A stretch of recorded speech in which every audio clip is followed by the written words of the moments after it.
and that we're being vessels to help that process along. It's just inspiring and really fueling to my faith, because for me, the more I talk about Jesus, even to strangers, the more fired up I get for him. What Lead the Cause has done for me as a Christian and my relationship with Jesus is taught me what Jesus is really calling me to do. Not just put my faith in him, but to heed his words and heed his teachings and put them into action in my life. And that can be pretty scary, but it's just natural things that he calls us to do to push us in our faith and push us off a little bit of a ledge and take a leap. I noticed my youth group change after Lead the Cause was pretty spectacular. I noticed that all of us were really more of a shoulder to lean on and more of a group. We really bonded here, and not just playing fun games and being silly together, but really talking in depth about our faith and how we wanted to share it, and coming up with new ways how we can put it into the youth group and really make it a priority of sharing the gospel and sharing the good news. We really, we came together, we spitballed a bunch of ideas, and even during the year, we came up with some really cool ideas on how to do it and how to get more people involved. And our youth group has grown a good amount since last year. After my first year of Lead the Cause, I felt a little bit more confident, a little bit more amped to share my faith.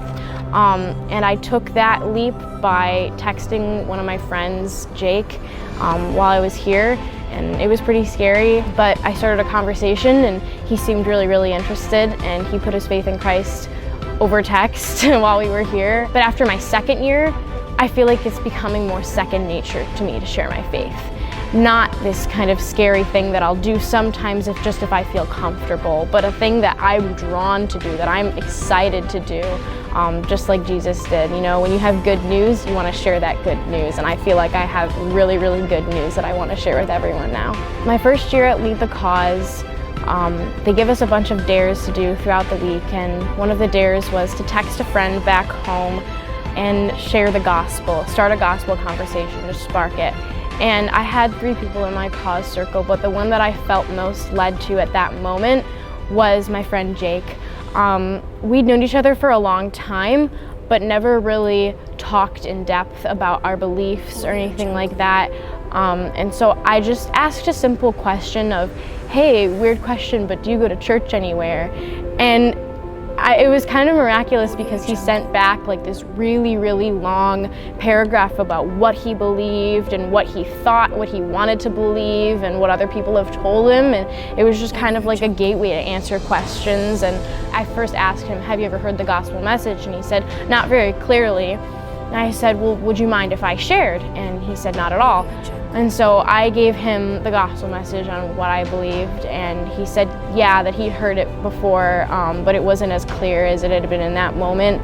And he kind of had questions about, like, well, I thought that you had to do this to be a Christian, or I thought you had to do good works to be a Christian, and that, churches just kind of turn me off in that way, because I don't think that I am a good person. I don't think that I can do that. And I just kind of said, well, God isn't like this almighty scary being that you have to be afraid of. He just wants a relationship with you. And he asked me a couple questions about prayer, how to pray correctly, and I said there really is no right or wrong way to pray. It's just having a conversation with God. With the gospel conversation, does that make sense? And he said, yeah. I said, well, what's holding you back from believing in Jesus? And he said, well, I guess at this point, really nothing. And I said, well, would you like to put your faith in Jesus right now? And he said, yeah, I really do. I think I really needed this at this moment. Crazy enough, Jake has been part of our youth group for a year now, and we were starting to talk about Lead the Cause and getting excited to go. And I kind of had a side conversation being like, hey, you should check that out. It was really fun last year, and I think there's some really cool things that you'd like to learn. And so he came my second year and got to hear how to share his faith and just more teachings to make what he already believed a little bit more solid. And he's expressed to me so many times that it really has changed his life. And a really cool story is he's been a little bit doubtful here and there, but we can all get like that. But while we were here, Zane put out a tarp, a white tarp, and said, if you want to follow Jesus, trace your foot on this tarp. and you'll know that that's there, and that it's a sign of commitment that you are going to follow Christ. And I prayed with him, and I just for reassurance and for strength and seeing if this was the right call for him. And right after that prayer, he stood up and walked into the line, traced his foot on the tarp, saying that he was committed to following Jesus. How I felt about evangelism before Lead the Cause was I kind of looked at it as a really, really scary thing and kind of a controversial thing, because it kind of has this kind of bad stigma around it, that people are kind of walking around hitting people over the head with a Bible. But after I came to Lead the Cause, and after I heard what they were preparing us for, sharing the truth in grace and in truth, not just walking around and being too heavy on the truth, but also being gracious and loving the way that Jesus did, and the way that he treated people while he was here, telling them about the good news. He was gracious, he was loving, and he just wanted to call more people into his kingdom. So what I would tell a friend